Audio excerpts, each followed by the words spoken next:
Bienvenidos. A continuación será presentado un video que corresponde a la entrega del segundo parcial de la carrera de seminario de investigador. Mi nombre, me presento, soy Nicolás Casallas, estudiante de Administración Pública, cursante de noveno semestre. Me acompaña. Yo soy Cristian David Buitrago Salas, también cursante de noveno semestre de Administración Pública en la Escuela Superior de Administración Pública. Primero, aclarar que a lo largo del curso se ha venido trabajando en un proyecto de investigación que está vinculado con la administración pública. Tal proyecto consta de elementos bajo los cuales se debe realizar un diseño investigativo. Por tal motivo, el estudio que estamos realizando será utilizado a modo de ejemplo de algunos de los elementos que aquí se van a exponer y que componen el diseño investigativo. La investigación que hemos venido elaborando durante la cátedra está fundamentada en el principio de discriminación racial, que como bien sabemos es un tema de larga data en nuestro país. A partir de este concepto de discriminación racial, elaboramos una hipótesis bajo la cual creemos que el sistema de acceso a la carrera administrativa en las entidades públicas de la ciudad de Bogotá impiden, a través de la discriminación racial, el ingreso y la permanencia de poblaciones afrodescendientes en la ciudad de Bogotá. Por ello, el objetivo del video es entonces brindar una serie de orientaciones acerca de cómo debe hacerse un diseño investigativo, enfatizando las técnicas cualitativas y cuantitativas. Cabe aclarar, por lo tanto, que el video no será entonces un análisis inequívoco acerca de cómo realizar investigación científica. Simplemente es un intento por orientar y dar un conjunto de pautas para la ejecución de posteriores trabajos, sea de mayor facilidad. Valoramos y agradecemos la información compartida a lo largo de la cátedra, tanto por estudiantes como por nuestro profesor. Pues precisamente es esta la información que ha constituido la base bajo la cual elaboramos el siguiente video. La estructura que proponemos para realizar el diseño de una investigación y a su vez el orden en el cual vamos a explicar cada uno de los componentes es el siguiente. En primer lugar, será explicado el procedimiento para la elaboración de un problema de investigación y la manera en que debe ser formulado. Posteriormente, abordaremos el que para muchos es un confuso tema, el estado del arte, en donde intentaremos dilucidar qué es, cómo se hace el estado del arte y el porqué de su elaboración. Un tercer paso es la construcción del marco teórico. Allí planteamos, al igual que en el paso anterior, su definición, la metodología para la construcción de este y cuál es su importancia de elaboración. Seguidamente será expuesto el importante proceso de operacionalización de una investigación. Aquí vale la pena aclarar que cada uno de los pasos anteriores, a modo de complemento, será precisamente complementado con ejemplos de cómo hemos aplicado estas explicaciones que hemos dado a la elaboración de nuestro trabajo de investigación elaborado ante la cátedra. La quinta etapa del video será lo concerniente a la explicación del uso de las metodologías de investigación. Una sexta fase, encontramos la exposición acerca de las técnicas y métodos que se utilizan para levantar la información necesaria para nuestro proceso investigativo. Allí serán expuestas y explicadas algunas herramientas y software virtuales para precisamente la elaboración de esta fase. Y finalmente, haremos unos breves comentarios sobre las principales dificultades que hemos encontrado en el proceso de elaboración de nuestro proceso investigativo. Bueno, un primer paso para el diseño investigativo es todo lo concerniente al problema. Un problema puede y debe entenderse como un vacío de interpretación y de comprensión respecto a un fenómeno que es dado. Ese constituye en un desafío de insatisfacción para quien se sitúa pues, frente a él. Dado esto, pues lleva a comprender y a emprender una búsqueda de la explicación del porqué de este fenómeno respecto de los elementos que lo relacionan y que lo integran, pero también de las acciones y recursos que se pueden llegar a transformar. En cuanto a la formulación del problema, este consiste en reducirlo a términos muy explícitos y muy concretos. Debe realizarse sobre cada uno de los elementos que se han identificado en el problema. Para formularlo proponemos, y es lo que se propuso en clase del seminario, tener en cuenta 7 preguntas básicas, que estas nos permiten identificar con mayor claridad la situación problemática que se pretende explicar y delimitar todos los componentes del fenómeno. Entonces, la primera pregunta que proponemos es ¿cuál es el problema? En nuestro caso, para ejemplificar esta pregunta, pues vamos a utilizar lo que hemos trabajado a lo largo del seminario en nuestro proyecto de investigación. Para nosotros, el problema es la existencia de discriminación racial en el mercado laboral, en el sector público, ya que vimos que esta existencia pues es válida y existe realmente en el sector privado. Entonces quisimos ver si esto existía en el sector público. Por lo tanto, escogimos 10 entidades de forma aleatoria en el distrito de Bogotá. La segunda pregunta que proponemos es ¿para quién es un problema? Aquí hay que contestar o sea, quiénes son los directamente afectados que de alguna manera son responsables del mismo.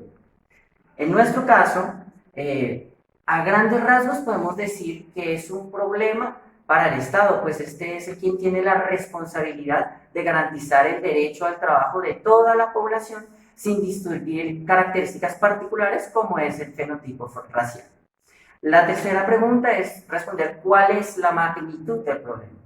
Aquí responderemos qué tan recurrente es la situación problemática y cuál es su nivel de incidencia. ¿Es vigente? ¿Se mantiene en el tiempo? En nuestro caso, es un problema latente y demostrado con la poca participación de esta población en el sector público, bogotano en este caso, tanto a nivel laboral en cuanto a funcionarios de carrera, como en su baja participación también en los altos cargos estatales.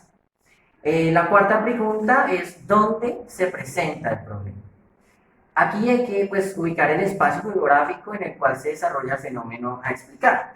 En este caso, pues nosotros escribimos las 10 entidades distritales. La siguiente pregunta es ¿quiénes son los afectados por el problema? Aquí, pues, evidenciamos que es un problema para la población afro de la ciudad, más enfáticamente para la población que se encuentra en edad de trabajar, al limitarse el acceso a este derecho constitucional. La siguiente pregunta es, ¿cuáles son las soluciones que se han intentado? Aquí se debe realizar una revisión documental acerca de qué se ha dicho, por decirlo de alguna manera, del problema, ¿no?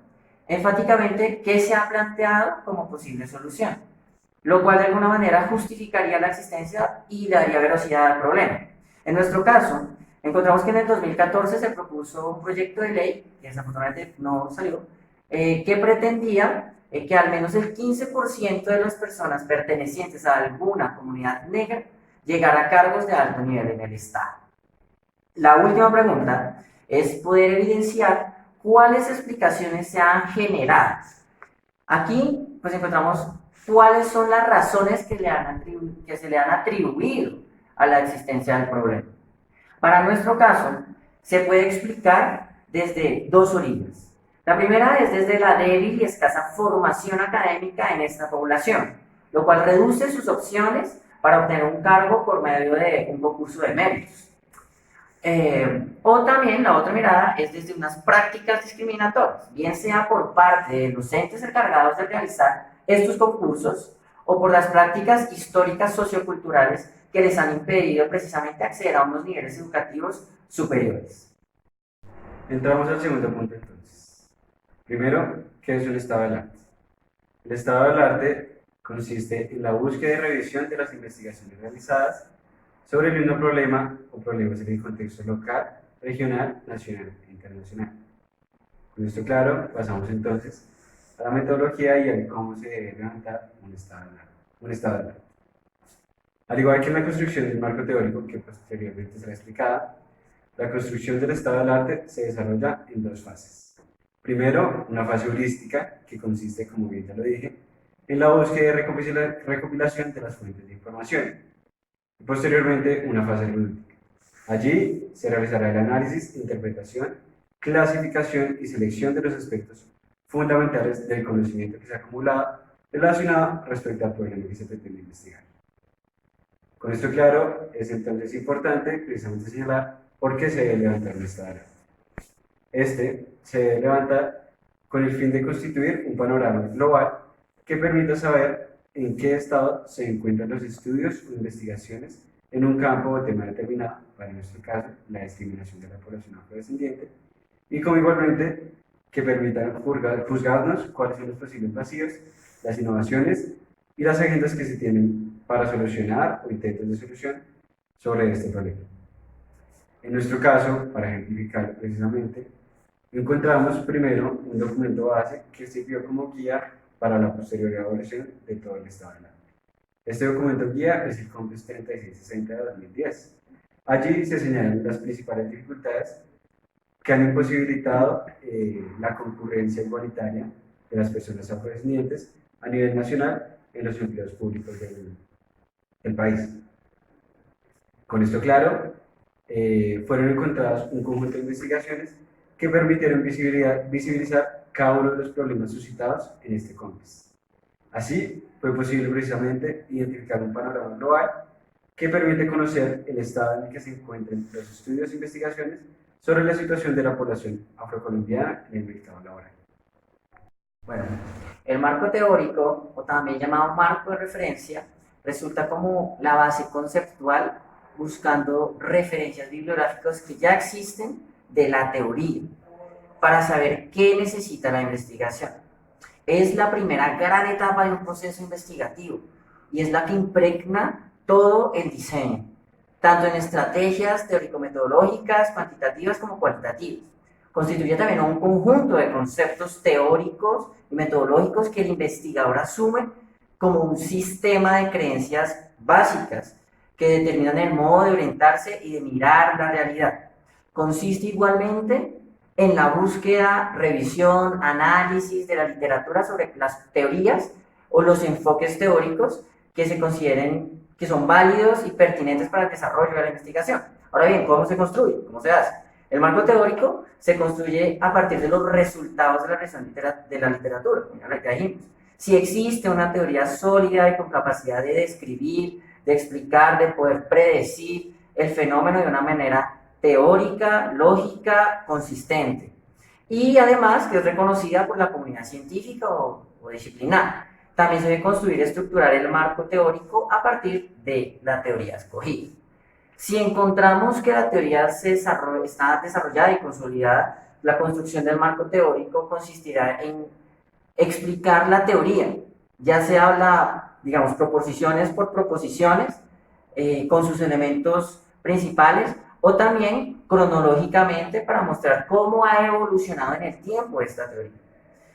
Lo importante es que logremos explicar la teoría y la forma en que ésta se aplicará al problema de la investigación.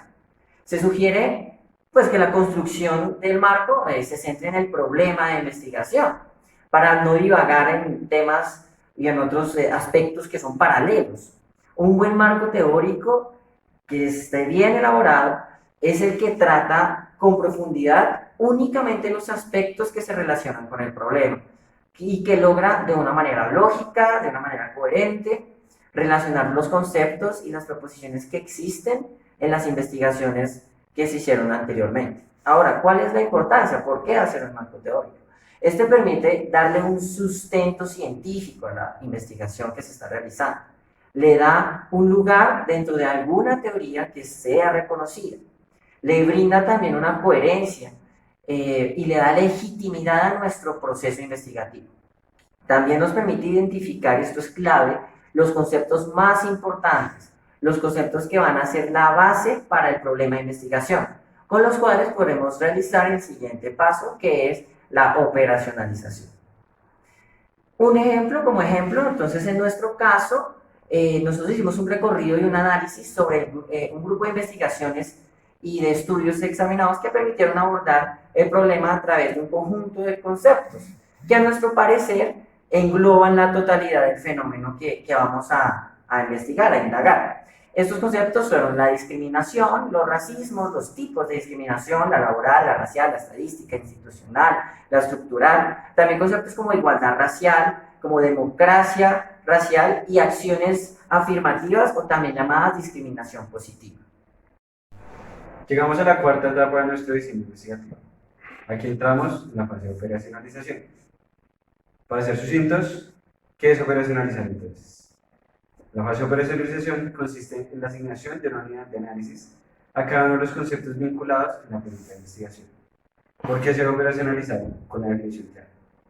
Se operacionaliza con el fin de hacer visibles, tangibles o clasificables los conceptos asociados a nuestra conducta de investigación. ¿Cómo se operacionaliza entonces? Para esto definimos una serie de pasos. 5, para ser precisos. El primero de ellos, definir los conceptos identificados. El segundo de ellos, asignar variables ordenables y o clasificables a cada uno de los conceptos. El cuarto de ellos, establecer parámetros de clasificación para cada una de estas variables ya identificadas. Como cuarto paso, la clasificación o medición de cada una de las variables según los parámetros establecidos. Y como último paso, el registro de cada uno de los estados de la clasificación de las variables obtenidas. Para nuestra investigación, tenemos entonces, como primer paso, los siguientes conceptos identificados. En nuestro programa de investigación identificamos como conceptos claves el sistema de acceso a la carrera administrativa, la discriminación y la población afrodescendiente. ¿Qué variables tenemos definidas para cada uno de los conceptos? Primero, para el primero de los conceptos mencionados, la variable mediante la cual va a ser clasificada este concepto será la fase del concurso hasta el que avanza el cursante de la población afrodescendiente que se presenta a un concurso de méritos para el acceso de un empleo público. Como segunda variable, tenemos entonces los requisitos y conocimientos que serán evaluados en cada una de las fases del concurso al cual va a acudir que se va a presentar. Respecto a las variables del segundo concepto, que es carrera administrativa, tenemos dos. Primero, los niveles jerárquicos que ocupa la población afro, vinculada por carrera administrativa a cada una de las entidades que fueron consultadas en nuestro proceso de investigación. Y como segunda variable de medición, serán los niveles salariales que son recibidos por la población afrodescendiente vinculada en cada una de estas entidades. Ahora vamos a hablar de las metodologías. Empecemos con la metodología de investigación cualitativa.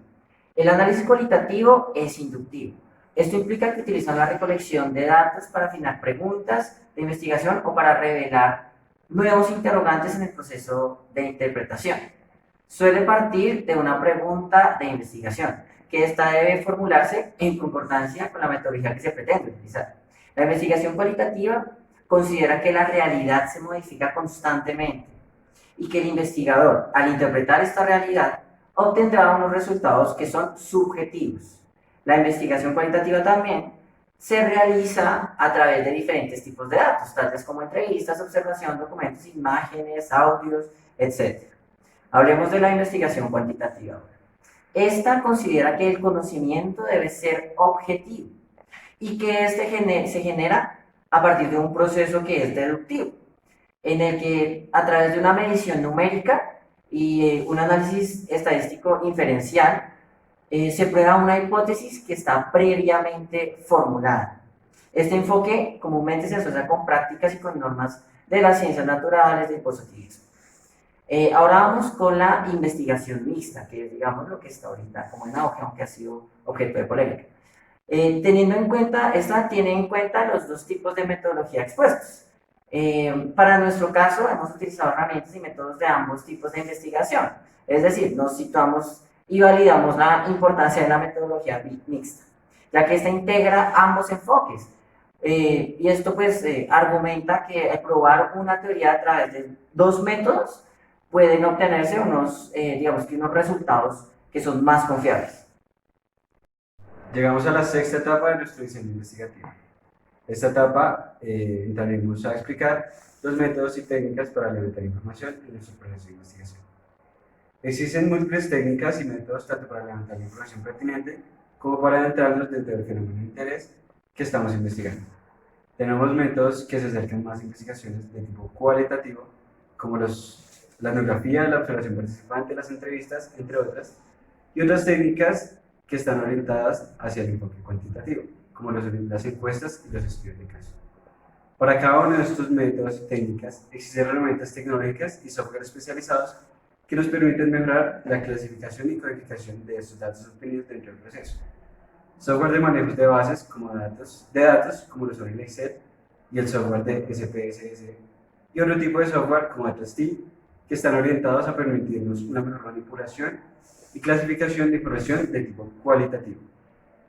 Para comenzar a adentrarnos dentro de los textos trabajados dentro de la cátedra, comenzaremos con el manual de análisis político-cuantitativo del autor Adrián Pignarato, que nos brindará unas bases para la utilización del software SPSS, donde podremos realizar un conjunto de técnicas y métodos que permiten precisamente perfeccionar el análisis de datos que hemos realizado durante nuestra elaboración del proceso de investigación. Otra de las técnicas para la realización de la investigación de tipo cuantitativo es el estudio de caso. Para adentrarnos dentro de este estudio de caso, abordaremos la lectura de Bill Krieland, que estudia precisamente la manera en que debe ser elaborado un estudio de caso. Según este autor, el estudio de caso es un estudio sobre una unidad de la actividad humana, comprendida en el mundo real. Esta puede ser solo entendida y estudiada en contexto, y solo existe en este momento y ahora. Esta puede ocuparse en un individuo, en un grupo, una institución o un territorio limitado. El estudio de caso, cabe aclarar, permite, a través de este examen detallado que ya explicamos, la generalización de las tendencias identificadas durante esta fase. Este estudio de caso examina la operación de mecanismos causales en casos individuales en detalle. A través del estudio de caso se pueden ver diferencias variables en acción y aspectos inesperados en la operación de particulares mecanismos. Posteriormente, el autor clasifica los tipos de estudios de caso. El primero de ellos es el estudio de caso típico, en el cual una persona representa un grupo. El segundo de ellos, los casos diferentes, en los cuales personas representan a distintos miembros de un grupo. El tercero de ellos es el caso teórico, que es el caso en el cual las personas son características, en el cual se evalúan personas con características semejantes y diferentes al mismo tiempo. Y por último, el estudio de casos atípicos, donde personas con alguna característica en particular los hace diferente al resto de personas que están siendo analizadas. Otro de los métodos que vamos a exponer es el método etnográfico. Según Michael Ambrosino, encontrado en etnografía y observación participante en investigación cualitativa. Aquí nos expone que la etnografía es el arte y la ciencia de describir a un grupo humano, sus instituciones, comportamientos, producciones materiales y creencias. La utilidad del método etnográfico. Estos se utilizan para estudiar problemas y comportamientos sociales que no se comprenden todavía con claridad. Ayudan a aceptar una especie de orografía del paisaje antes de adentrarse en problemas particulares con medidas estadísticamente más precisas. También es útil para obtener la perspectiva de las propias personas sobre los problemas que les atienden. También la investigación etnográfica se utiliza para definir un problema que no se puede expresar de modo inmediato, en términos, por ejemplo, de si X, entonces Y, tal cosa. Y entonces esto parece como traducirse en comportamientos que las publicaciones existentes no han predicho. ¿Cómo hacer investigación etnográfica? A través de la observación participante. La observación participante es entonces una herramienta de la investigación etnográfica. La observación participante, encontramos esto en el texto de observación participante de Oscar Walsh, es uno de los modos de investigación que permite prestar mayor atención al punto de vista de los actores. Se trata de que el investigador se sitúe él mismo en un nativo a través de la inmersión en la realidad social que está analizando. Para ello se ocupan de observar, de acompañar, de compartir con los actores las rutinas típicas y diarias que conforman la experiencia humana. Ahora, ¿cómo hacer etnografía y observación participante? Primero hay que seleccionar un emplazamiento en el que sea muy probable que el problema académico que se está explorando se vea de una manera razonablemente clara. Lo segundo es que este emplazamiento sea comparable a los que hayan estudiado otros investigadores. Otro es que este emplazamiento tenga un mínimo de porteros. Es que un lugar al cual no sea tan complejo acceder pues, a los requerimientos pues, como de tipo burocrático como permisos. Solo usted, como etnógrafo, digamos, puede decidir en qué punto el proceso de obtención de entrada a este sitio se convierte en una complicación demasiado grande. Aquí tenemos algo importante que es la relación de confianza. Hay que establecer y que mantener una relación de confianza con los que son esenciales para la realización de una investigación etnográfica, que se base en la observación participante. Hay unos tipos de investigación observacional. Está el observador completo, que este es cuando el etnógrafo se mantiene distante, lo más distante posible del entorno. Está el observador como participante, es el que corresponde al investigador que lleva a cabo observaciones durante unos periodos breves para establecer un contexto de las entrevistas o otro tipo de investigación. Es alguien conocido y reconocido, pero se relaciona con los sujetos del estudio únicamente en calidad de investigador. Ahora encontramos el participante como observador.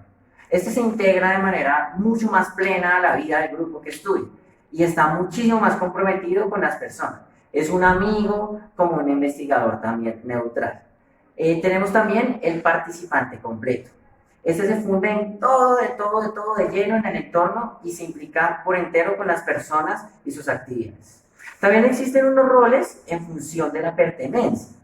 Tenemos aquí la pertenencia periférica, que esta observa a las personas a las que se estudian e interactúan íntimamente con ellas y establecen con ello una identidad como miembros, pero no participan en las actividades que constituyen la esencia, digamos, del grupo. También está la pertenencia activa. Aquí el investigador lo que hace es que se relaciona en las actividades esenciales. Y también tenemos la pertenencia completa, que aquí pues estudian entornos en los que son miembros activos e implicados en el tema en cuestión. Pasamos entonces a las técnicas de las entrevistas. Para abordar esto, encontramos el texto de Bill Grillam, de Research Interview, donde define a la entrevista de investigación como un ejercicio de conversación entre dos personas, donde el investigador busca respuestas para un propósito en particular de la otra persona, el entrevistado. Bill Grillam señala que la entrevista de investigación tiene como objetivo obtener información para la comprensión de temas relevantes para los objetivos generales y preguntas investigativas específicas de un proyecto que se esté realizando. Respecto al diseño y la manera de elaborar una entrevista, abordamos el texto Entrevistas cualitativas de Miguel Valles.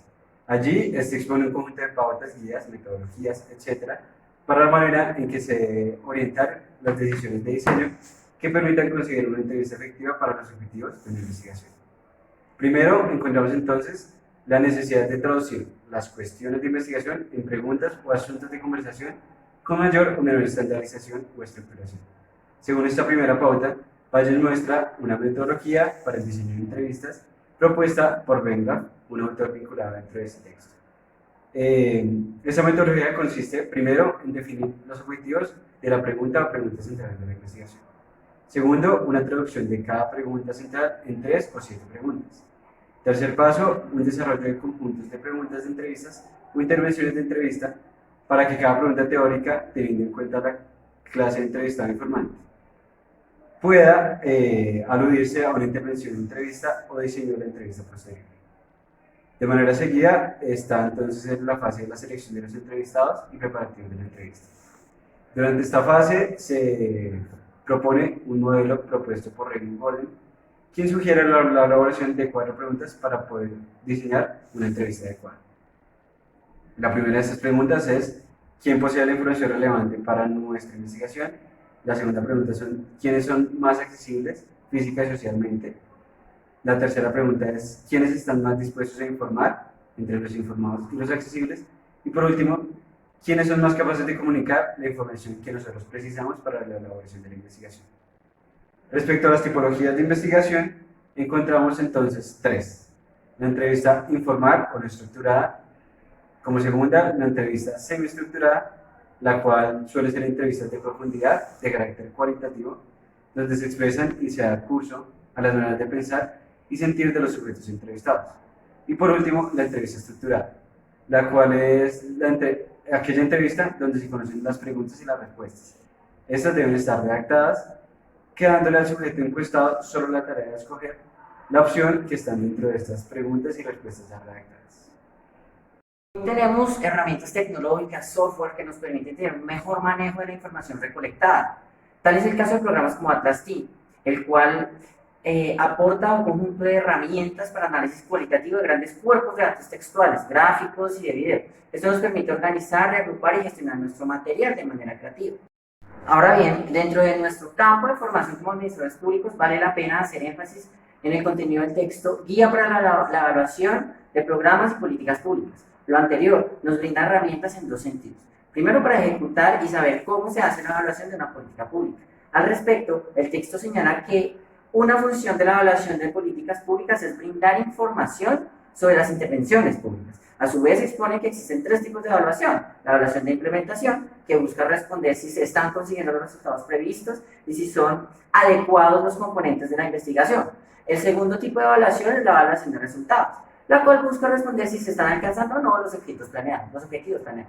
Con el fin de detectar también aquí cuáles son los beneficios de los afectados. Finalmente tenemos la evaluación de impacto, la cual mide a mediano y largo plazo los efectos de la intervención. Ahora bien, frente al segundo sentido señalado, la evaluación de programas y políticas públicas nos sirve para, una vez elaborado el ejercicio de evaluación, servir como asesores o orientadores a los decisores de política, con el fin de tomar los respectivos correctivos o visualizar el proceso de planeación. En ese sentido, para brindar una orientación de este tipo, es necesario utilizar los métodos investigativos expuestos a lo largo del video. En otras palabras, en el campo de la consultoría somos investigadores.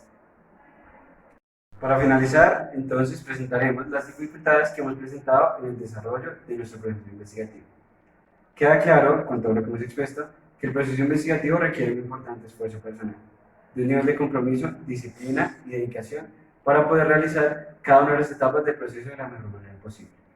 Es importante darnos cuenta que emprender una empresa de este tipo nos permite dilucidar parte de la realidad de una forma distinta a la que habitualmente estamos acostumbrados a examinar. Nos permite abrir los ojos y ver más allá del horizonte que nos es visible. Encontramos desafortunado que, en general, la enseñanza del proceso investigativo esté ligada a la vida universitaria, es decir, que solo se llegue de forma tardía en nuestra vida académica. Y peor aún, que en la escuela, donde actualmente estamos estudiando, tengamos la oportunidad de aprenderlo en semestres tan avanzados y tan tardíos. Por último, que la elaboración del estado del arte y del marco teórico requieren de una amplia búsqueda de información documentaria, la cual a su vez implica acercarnos a fuentes e indagar en múltiples bases de datos.